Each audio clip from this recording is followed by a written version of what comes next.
When you go broke, making everyone around you rich. MC Hammer came on the music scene in the late 80s and became known for his high energy performances, dancing, and style. A pioneer in the commercialization of hip hop. Being the first rapper to get a Grammy nomination for Record of the Year, having the first hip hop album to go diamond, commercials, endorsements, toys, he had a cartoon show. Hammer also pioneered actually making money in the industry, unlike many of his contemporaries. Throughout the early 90s, he was bringing in a reported $30 million a year, 21 supercars, a jet, 2 helicopters, 21 racehorses, a $12 million house in Fremont, California that he spent $30 million on after renovations. Renovations that included but are not limited to NBA-sized basketball courts, 33-seat theater, tennis court, statues of himself, gold toilets and tubs, and baseball fields, yes, plural. Was so savvy with the business side of music that he signed on to his first record deal for $1.5 million, unheard of for a new artist even today. And what's beautiful is that MC was not stingy with his riches or knowledge. Along with helping up and coming artists like En Vogue by paying his lawyer to go over contracts with them, he also reached back into his own community at a time where his home of East Oakwood became popular for being the highest ranked in homicides. Some of the people that were dying were my classmates, my neighbors. So when I had the Hammer thing, I would literally call home. I'd be on the road. I'd call home and somebody say, hey, what John doing? What you mean what John doing? John dead. I said, what you mean John is dead? I just talked to him 2 weeks ago. He said, yeah, John dead and Sam killed him. I thought Sam lived 2 houses down from John killed him? Over what?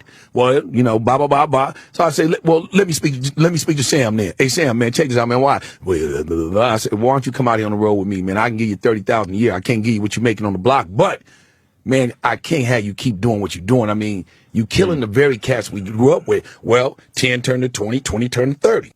I'm cool with that. I was cool with that because the amount of money that I was generating was worth the lives to me. Hammer gifted his entourage that grew to 200 men from his community with a suit for every day of the business week and had a payroll of $500K to $1 million a month. And although that does sound like a lot, well, it is a lot, MC Hammer didn't mind it because, again, he was taking home $30 million a year anyway. So what was the issue? What went wrong? Well, what business savvy Hammer did not forecast was falling out of favor with the same people who once pedestalized him. By the mid-90s, street gangsta hip-hop grew in popularity. And by the time that he tried shifting from clean cut, hip-hop fans were over his repetitive sound. And like I mentioned earlier, he commercialized hip-hop music, which many considered the result of him selling out. I want to ask you, why do so many people get on Hammer? I mean, the man sold 10 million records.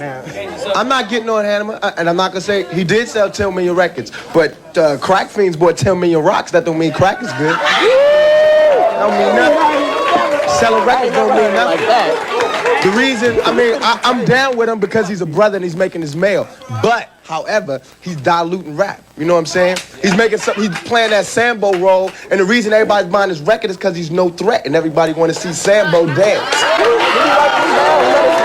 Lawsuits with artists like Rick James over sampling did not help the pocket. So in 1996, MC Hammer filed for bankruptcy with a reported $10 million in debt and only $1 million in assets. He part ways with his 200 employees, sold his home for a fraction of what he spent building it, and with little support from the same community that he tried uplifting, traded in hip-hop for gospel and ministry. All of this with zero regrets. If a guy that you know in the middle of the crack era, when everybody was dying, machine guns everywhere, decided he wanted to try to pull some guys out of that, if his fate is to be the guy who we're going to introduce for the next 14 years is, hey, we're going to talk about MC Hammer next, how he pissed off 30 million.